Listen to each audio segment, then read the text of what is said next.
Esto es Cosas de Sapiens. De las cavernas a las estrellas. Iniciamos el viaje. Hola, ¿qué tal? Y bienvenidos a Cosas de Sapiens. Yo soy Víctor González Quintanilla y esta semana me acompaña el doctor Alberto Santiago, especialista en estudios de la física solar, porque vamos a hablar de las auroras boreales. Seguramente te diste cuenta que en muchas partes del mundo vimos auroras boreales. Bueno, a mí no me tocó en esta latitud 20, en donde vivo yo en zona tropical, pero en muchas partes hasta de México se vieron. Déjame saludo primero a Alberto. ¿Qué tal? ¿Cómo estás, Alberto? Bienvenido a Cosas de Sapiens. Hola, ¿qué tal? Buen día. No, pues al contrario, gracias por la invitación. Oye, pues bueno, Alberto, vamos a platicar de estas auroras boreales que se vieron en todo el mundo, que hubo fotos y reportes que circularon por internet de muchas partes del mundo. Eh, un amigo mío estaba en la zona de San Francisco, entre Napa Valley y San Francisco. Le dije, oye, asómate al cielo porque a lo mejor se va a ver algo interesante. Y sí, ciertamente iba en la carretera, se detuvo y me mandó foto y dice, el cielo se ve rosa, o sea, en una zona que no le había tocado a él. En México se reportó en Ciudad Obregón, Zacatecas, Los Mochis, las ciudades de Chihuahua, Mexicali, hasta en Yucatán, pero con una fotografía especializada de larga exposición. Asimismo, aquí en Jalisco, en Guadalajara, bueno, en Tonalá, nuestro amigo Emanuel Delgadillo, alias el astronomono que tiene el Observatorio Astronómico de Oriente, hizo una foto de lo que se alcanzó a ver desde Guadalajara, no a simple vista, sino una fotografía especializada de largo exposición, pero en muchos lugares así, tal cual, salieron a ver el cielo y había colores en el cielo. ¿Qué pasó, Alberto? Hagamos el resumen así como que breve de esto que sucedió, aunque fue hermoso, bonito e inesperado, pues ya más o menos se tenía previsto, ¿no? Hay ciertas actividades que ustedes los científicos pueden como anticipar y ya habíamos incluso platicado acerca de eso en este podcast, de que estamos en un periodo de actividad alta del Sol. ¿Es así? Sí, exactamente. Justo lo que comentas, estamos en un periodo de máxima actividad solar. De hecho, estamos en el máximo ascendente del ciclo solar 25. Nosotros, ¿cómo detectamos o cómo sabemos en qué periodo de actividad estamos? Básicamente con el número de manchas solares sobre la superficie del Sol. Cuando tenemos poca cantidad de manchas solares, se conoce como mínima actividad solar y viceversa, ¿no? Cuando tenemos mayor cantidad de manchas, tenemos ese periodo de máxima actividad solar. Pues bien, lo que sucedió el pasado 10 de mayo, donde tuvimos estas luminiscencias en la atmósfera principalmente, que se alcanzaron a ver, como ya dijiste, en latitudes bajas como México, quizás hasta Yucatán, etcétera. Fue un fenómeno sin precedentes. De hecho, fue muy bonito, digamos, por decirlo de alguna forma, en el sentido visual y también en el sentido científico. En el sentido de que, para empezar, si bien ya teníamos una cierta probabilidad de que existiera el fenómeno debido a la cantidad de manchas solares, el hecho de que fuera un evento de tal magnitud, de hecho, se debió a que tuvimos varios eventos simultáneos que comenzaron a interaccionar, principalmente eyecciones de masa coronal, que viajaron a través del medio interplanetario, llegaron a la Tierra y hubo entrada de material hacia la atmósfera de la Tierra. Justo lo que sucedió es que hubo tal cantidad de entrada de material debido a que estas estructuras principalmente son magnéticas, interaccionaron con el campo magnético de la Tierra y comenzaron a modular de cierta forma su dinámica. En esta modulación nosotros definimos una cosa que llamamos reconexión magnética, es decir, cuando las líneas de campo comienzan a interaccionar, estas podrían eventualmente romperse, dicho de alguna forma. En este rompimiento, de hecho, puede haber debilitamiento del campo magnético y puede ser más fácil que las partículas de menor energía entren. Pues justamente fue lo que sucedió. De hecho, la magnetosfera terrestre tiene una dimensión más o menos, digamos, es más o menos porque el viento solar sabemos que es irregular. Ujú. Entonces, en términos muy generales o de manera normal, la distancia de la magnetosfera es de más o menos como 10 radios terrestres. Y justo este evento lo que hizo es que fue tan grande que comprimió tanto la magnetosfera, que llegó de 10 hasta 4 radios terrestres. Entonces fue mucho la compresión y por lado de noche hubo un alargamiento de la magnetosfera. Entonces eso propició, entre otras cosas, que sucediera un evento de este tipo. De hecho, Se podría decir que fueron las condiciones ideales, ¿no? Se propusieron las condiciones ideales para verlo. Hubo entrada de material con mayor facilidad y comenzó a interaccionar con las capas altas de la atmósfera, con las partículas que lo componen, y de ahí es que, digamos, en esta interacción lo que sucede es que comienzan a excitarse las partículas y hay emisión de radiación, que lo podemos ver con el ojo, como luminiscencias. Dependiendo de la energía de la partícula y dependiendo de la altura en la atmósfera, digamos, principalmente en la ionosfera, es el color de la aurora boreal. Y como lo dijiste, algunos lo vieron rojos, algunos lo vieron en tonos más rosados, etcétera. Entonces, lo que se convierte en color son partículas que se le colaron a la magnetosfera, y que cada año sabemos que en algunos lugares de la Tierra se pueden ver, ¿no? Hay hasta hoteles en Finlandia, en Islandia, donde puedes anticipar, agendar e ir a ver auroras boreales. Pero en esta ocasión, la intensidad, como nos explicas, que registró esta tormenta, bombardeó más fuerte la magnetosfera. Pero nuestra magnetosfera está bien, ¿verdad? O sea, ahí sigue, no, no es que o sea, vamos a seguir protegidos. A lo que voy es, ¿hay riesgo? Una actividad así de fuerte pudo haber causado problemas a la biosfera o a la magnetosfera o a la tecnosfera. No, digamos, en términos generales, el campo magnético se regenera, por decirlo de alguna forma, ¿no? La Tierra con su dinámica siempre está en generación del campo magnético. Esta interacción sí de alguna forma lo debilita y debido a esa interacción tenemos campos magnéticos, pero digamos, en términos generales, una vez que pase la estructura, el campo magnético se regenera solito. Ujú. Entonces, no tendríamos ninguna eventualidad, digamos, respecto a a la vida en la Tierra. Ujú.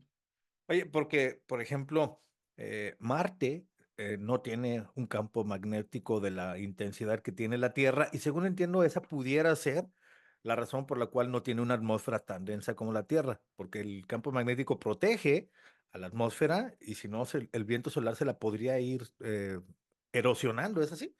Sí, exactamente. Justo es lo que sucede en la Tierra, en comparación, como ya lo dijiste, con este planeta.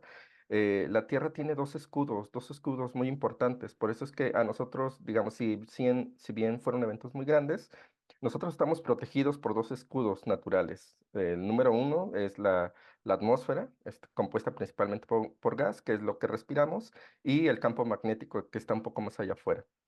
A diferencia de estos planetas, claro, el hecho de que no tenga un campo magnético, pues sí, lo que hace es erosionarla. El viento solar, recuerden que es plasma, es material altamente ionizado que puede erosionar la atmósfera de algún planeta que no tenga un campo magnético que lo proteja. Ujú. Afortunadamente estamos protegidos por la magnetosfera y también tenemos un aviso temprano, porque los sapiens tenemos dispositivos en órbita que nos ayudan a, por lo menos, anticipar, a medir, a estudiar lo que le sucede al Sol, todo este clima del Sol, las tormentas solares, las diferentes emanaciones de diferentes tipos de radiaciones. Y eso es en lo que Alberto Santiago, el doctor Alberto Santiago, que es miembro del Departamento de Física de la Universidad de Guadalajara. Hiciste posgrado en el Instituto de Geofísica de la UNAM. Tuvimos ya también aquí en su momento participación del Instituto de Geofísica. Es lo que Alberto Santiago estudia. Platícanos tantito, Alberto. Entonces, ¿cómo nos enteramos los sapiens de que va a venir una tormenta? ¿Cómo es que nos avisaron antes? ¿Cuál es el dispositivo? ¿Quién se entera? ¿Quién avisa? Sí, claro, hay muchísimas agencias y hay principalmente muchas naves espaciales orbitando tanto alrededor de la Tierra como cercanos al Sol. Y digamos, dependiendo también de lo que se quiere estudiar. Pero en general lo que se usa es eso, esos dispositivos que ya están en constante investigación sobre el Sol o sobre el clima espacial. Por mencionar alguno, sería ACE, que es una nave espacial que está orbitando en un punto denominado L1 o Lagrangiano 1. Ujú. Este está muy interesante porque justo es lo que utiliza la NOAA, que es, digamos, una agencia que utiliza información de diferentes naves para hacer tanto análisis del clima terrestre como tal, y también el del clima espacial. A nosotros nos interesa porque el clima espacial es nuestra área de interés. Entonces, lo interesante que tiene digamos, esta estructura de investigación es que hace predicciones a partir de lo que ven estas naves espaciales allá fuera de la Tierra, puede hacer predicciones, ajá, digamos, si bien no son predicciones a muy largo plazo, de hecho son muy cortas, de algunas horas, esto nos puede ayudar a si sucede un evento como este, que fue de muy gran magnitud, pues tenemos algunas horas de prevención, si bien siguen siendo, todavía, tienen una cierta certeza, ujú, puede suceder algunas cosas en su camino, nos dan un panorama de más o menos qué es lo que podría suceder y digamos, la humanidad puede, eventualmente hacer, digamos, algún tipo de análisis o de adecuarse, digamos, Mm. a lo que se viene, ¿no? Ujú, O de prepararse, porque al final de cuentas también eso fue el aviso de que muchas personas salieron a esperar a ver si se veían ujú, auroras boreales, que sí se vieron en muchas latitudes. Algunos alcanzaron incluso a acomodarse para tomar la foto, digamos, bien preparada, como comentaba de ujú, nuestro amigo Manuel Delgadillo, astrónomo, ¿no? Y de todos modos se la pasa viendo el cielo, dice que vive de noche, él y su esposa están ahí en su observatorio siempre. ujú. Pero preparó una foto que la compartimos en las redes sociales de Cosas de Sapiens de parte de Astrónomo, ¿no? En donde se alcanzan a ver colores desde Jalisco, aunque a simple vista, si salías, no nos tocó hasta acá, pero en otros momentos ha habido. En la historia, sabemos que hubo un evento muy importante en algún momento y me gustaría preguntarte sobre todo, ¿qué pasaría si Ujú.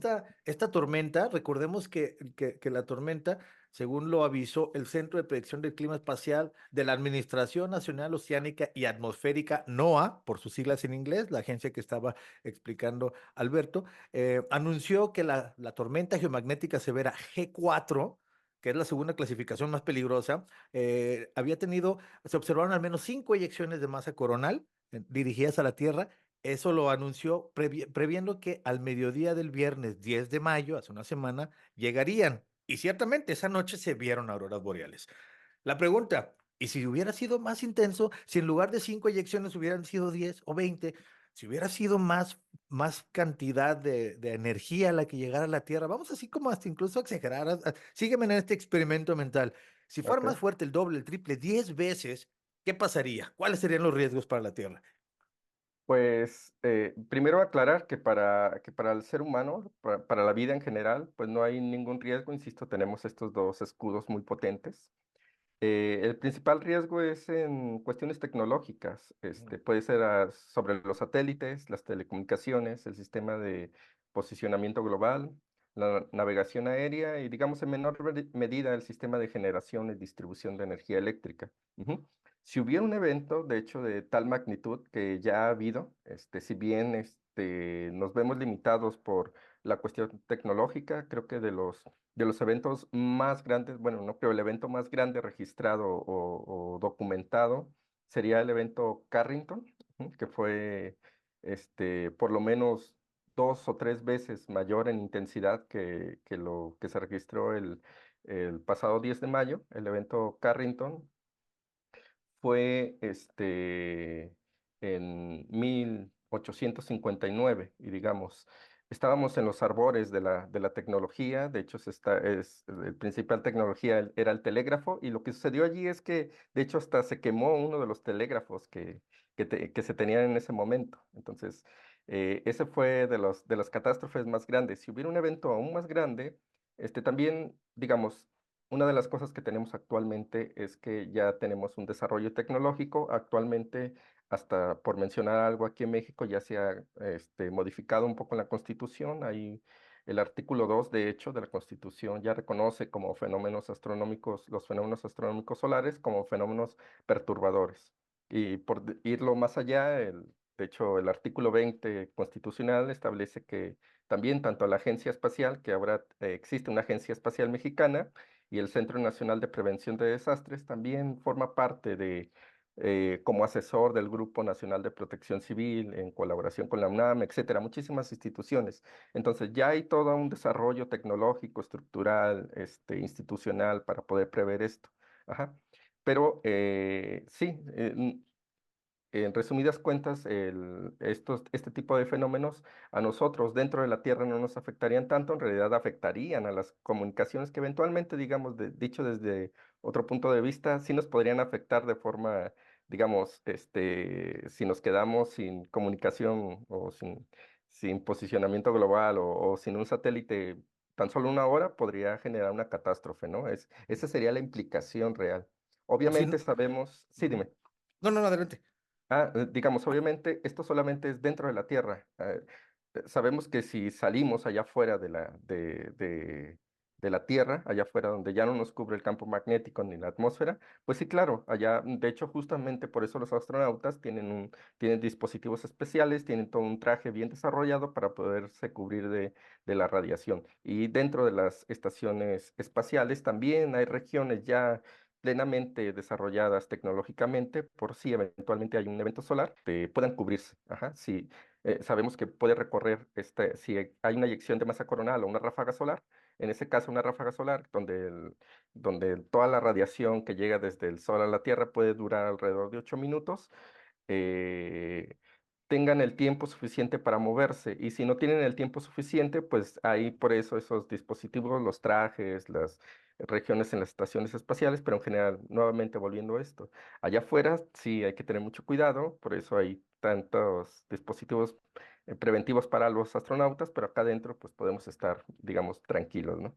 Sí, en muchas películas y series de ciencia ficción vemos eso, que de repente la nave avisa, cuidado, viene una eyección de masa coronaria de una estrella y tienen que todos irse a una zona segura, que las naves no pueden estar por completo blindadas, eso haría que costara más, que pesara más la nave, así que solamente una zona está blindada, eso me gusta de la ciencia ficción, que sí consideran a veces estas cosas, entonces tienen que guardar en una zona en donde sí está bien aislado porque allá afuera sí te puede causar problemas, pero dentro de la atmósfera y dentro de la magnetosfera, bien cuidados. Por eso, digamos, la importancia de lo que está haciendo la NOAA. Ujú. A partir de sus simulaciones pueden estimar el tiempo de llegada de estas estructuras. Si bien no es tanto, insisto, alrededor de una hora, media hora de anticipación, esto ayudaría mucho. Ujú. De hecho, ayuda mucho, ujú, para poder contrarrestar los efectos en tecnología, efectos tecnológicos, ¿no? Sí, entonces, si en 1859 el evento Carrington, que fue más intenso que esta tormenta G4 de hace unos días, eh, hizo que se quemaran telégrafos, que era la única tecnología que había. O sea, en ese tiempo no había internet, no había el cableado eléctrico con transformadores en todas las calles, en todas las casas, no había computadoras, no había aviones. O sea, lo único que había era telégrafos y se quemaron. Entonces, si hubiera algo similar, el problema sería para la tecnología. Y, o sea, a pesar de que, qué bueno que a nosotros no nos pasaría nada, a la biología, a la biosfera, pero que la tecnósfera reciba un golpe así, pudiera ser también bastante grave socialmente hablando, porque si nos quedamos sin internet, o sea, ¿cómo podemos publicar este podcast si no tenemos internet? No, ¿cómo podría, por ejemplo, si la red eléctrica se cayera? Eso sí sería mucho más grave, porque según entiendo, los transformadores no están blindados, no los hacen, igual que en la nave espacial, no blindan la nave porque sale más caro blindarla toda. La tecnología que tenemos no está blindada, entonces se podrían sobrecalentar algunas cosas, ¿no? Para empezar, los satélites y tecnología en la Tierra pudiera llegar a fallar. ¿Falló algo en esta ocasión? En México no hay entidades federativas que hayan reportado algo, algún desastre tecnológico. Lo que sí se reportaron fueron el avistamiento, como ya lo dijiste, de auroras boreales. Ujú. Y que de hecho, cabe aclarar que las auroras boreales, no sé si recuerdan, la mayoría de los reportes en México fueron de color rojizo, más o menos. La mayoría lo reportaron así en México. Ujú. Las más intensas, de hecho, se vieron en el norte del país, ¿no? Chihuahua, Baja California, etcétera. Ajá. Y esto es debido a que, de hecho, no fueron auroras boreales, ajá, que se generaron arriba de la cabeza, de nuestras cabezas, ¿no? En México. De hecho, fueron auroras boreales que se generaron muy cerca de los polos, seguramente en los extremos de Estados Unidos, en linderos con Canadá, etcétera. Ajá. Y esto es debido justo a que las auroras boreales, como ya les comenté, dependen, ajá, de la altitud y de la energía. Más o menos a altitudes como de 2.500 a 3.000 kilómetros sobre el nivel de superficie, se generan auroras boreales de color rojizo cuando interaccionan con el oxígeno principalmente. A medida que va bajando, ujú, esa interacción y que se hace la interacción a alturas menores, pues entonces ese color va variando. Digamos, por decir algo, las auroras boreales de color azul, azul claro, se producen más o menos como a los 90, 97 kilómetros. Ujú. Entonces, ¿por qué las vimos rojas? Porque las vimos, aparte de la curvatura de la Tierra, ajá, lo que pudimos ver es que estas auroras boreales que se generaron en latitudes bajas, pues no las podemos ver por esa curvatura. Entonces, lo que pudimos ver fue aquellas solamente que se generaban en latitudes más altas y por eso las vimos de color rojizo. Ujú. Pero nuevamente aclarando, no se generaron en México, sino que se generaron en regiones un poco más cercanas al polo y solamente las vimos rojo, pues porque justamente son las que se generan en latitudes más altas. Las que se generaron en latitudes más bajas no las pudimos ver, pues justamente por la curvatura de la Tierra. Ujú. Oye, Alberto, Santiago, una pregunta. Siempre que Sí, pasa algo, eh, y voy a usar voy a citar a Slavoj Žižek, cuando falta la comprensión, entra la fantasía. No sé si te diste cuenta que en redes sociales corrió mucho la idea esta de que cuando subieron auroras boreales dijeron, no, no son, eso no es natural, nos están bombardeando. Empezó a correr, como muchas veces sucede, como lo vemos en el ciberespacio, absurdas teorías de la conspiración que afirman que todo esto no es natural, que fue un experimento, y citan a uno de sus favoritos, al experimento HARP. Dicen, nos están bombardeando con tecnología que también dice que HARP sirve para provocar huracanes y terremotos y todo lo malo que pase, se lo echan la culpa a la NASA o a HARP o a Bill Gates. Pero explícanos entonces, ¿qué es HARP y qué puede hacer? ¿Para qué lo pusieron ahí y qué está haciendo en estos momentos? ¿En realidad puede lograr cosas como modificar el clima, provocar terremotos y tsunamis o auroras boreales? ok. Bueno, el proyecto HARP es, por sus siglas en inglés, Programa de Investigación de Aurora Activa de Alta Frecuencia.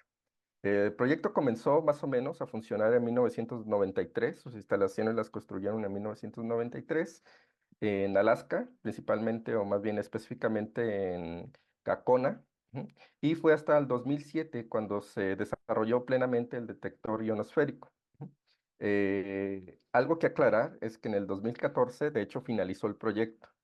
Bueno, ¿en qué consistía? Antes que nada, es un programa financiado por la Fuerza Aérea y la Armada de Estados Unidos, ujú, y la Agencia de Proyectos de Investigación Avanzada de Defense, y obviamente, con la Universidad de Alaska. Su objetivo principal era básicamente estudiar las propiedades de la ionosfera y con el fin de ayudar a desarrollar y mejorar, digamos, tecnología que utilizaran las propiedades de la ionosfera para transmitir radiocomunicaciones y su uso en sistemas de vigilancia estratégica.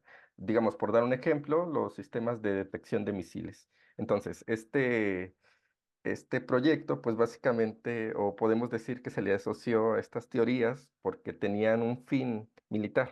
Ujú. Ujú. De hecho, en algunos otros lugares se le ha asociado este proyecto hasta el sismo que ocurrió hace algunos años en la Ciudad de México, que fue muy catastrófico.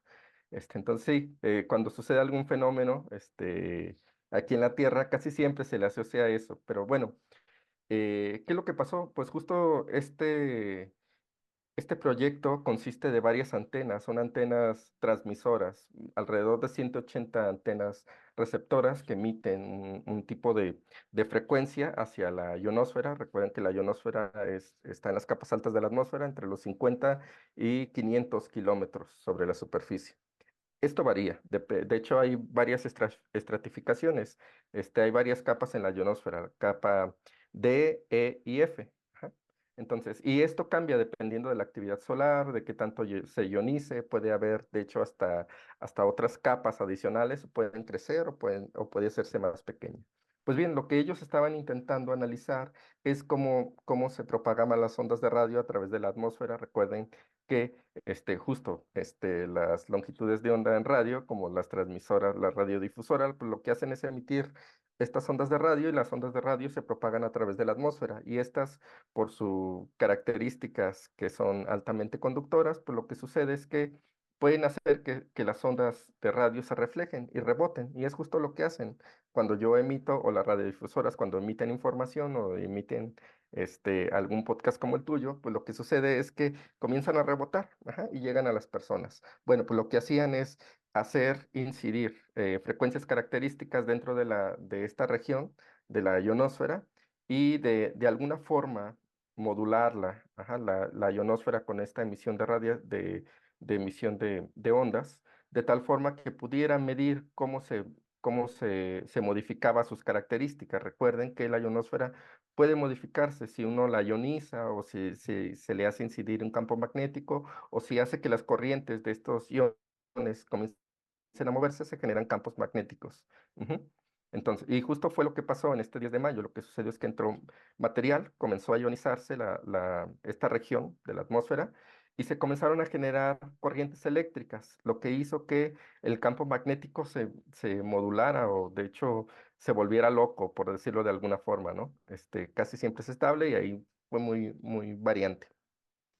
Esto también se conoce como tormentas geomagnéticas, ajá, porque tenemos fluctuaciones en la magnitud del campo magnético. Y pues bien, regresando a este proyecto, pues justamente era lo que hacían, enviarle información de tal forma que se pudiera modular de cierta forma la ionosfera, y detectar o intentar parametrizar o estudiar cuál era su comportamiento, cómo se comportaban las ondas que se propagaban a través de ese medio, y de esa forma intentar más o menos parametrizar cuál era el comportamiento de las ondas, y poder, ya lo dije, ¿no? El sistema de detección de misiles.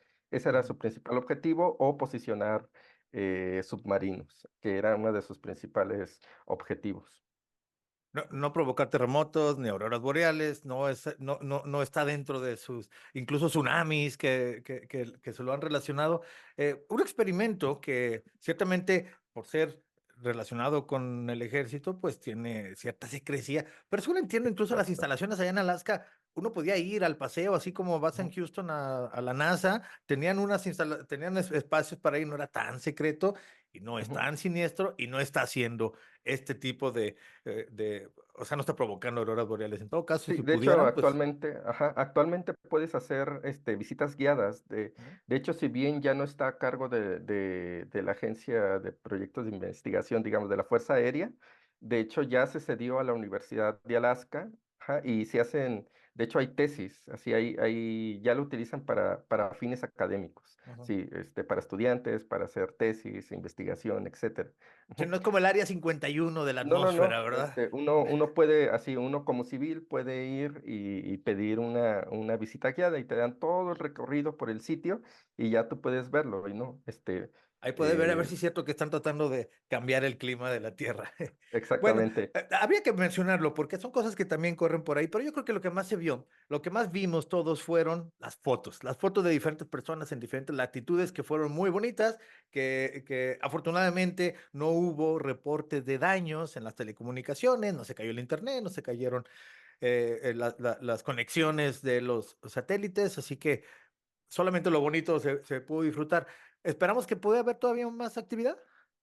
Sí, claro, como ya lo mencioné al principio, estamos en la fase ascendente del ciclo solar 25. Se prevé que haya generación de mayor cantidad de regiones activas, y eso me da una probabilidad de que existan, de que se vuelva a generar eventos de esta magnitud. Digamos, no sabemos si se va a ocurrir mañana, pasado mañana, etcétera. A eso es a lo que voy. Es impredecible todavía, pero sí me da una probabilidad. Dado que estamos en esa fase, es muy probable que vuelva a generarse muchos eventos. Ah, No excelente. sabemos, ajá, a ciencia cierta, si se vuelvan a generar esas condiciones ideales para que nuevamente vuelva a tener un tren de 5 eyecciones. Sería muy bueno, sería muy bonito tenerlo nuevamente, ajá, pero lo que sí es que vamos a tener mucha cantidad de eventos solares. Excelente. Pues vamos a poner atención, Sí, porque claro. fue un buen espectáculo quienes les tocó. Nosotros acá en la latitud 20 grados no nos tocó, pero vimos muchas fotos de todas las demás personas. Alberto Santiago, muchas gracias por acompañarnos en Cosas de Sapien, por explicarnos todo esto y por platicarnos de cómo medimos el sol, el clima del sol y qué es lo que sucedió detrás de estas auroras boreales. Gracias y un saludo, un abrazo hasta allá. Pues igualmente, al contrario, es un honor estar en tu programa. Muchas gracias. No, gracias a ti que nos escuchas, que nos ves a través de las plataformas, a través de YouTube. Recuerda que puedes entrar en contacto con nosotros y aceptamos quejas, sugerencias, comentarios, preguntas, propuestas a través de las redes sociales de Cosas de Sapiens. Si te gusta lo que hacemos, suscríbete y comparte, y si no, bienvenido al debate. Terminamos. Te esperamos en el próximo viaje. Cosas de Sapiens es producido por el Centro Universitario de los Altos de la Universidad de Guadalajara.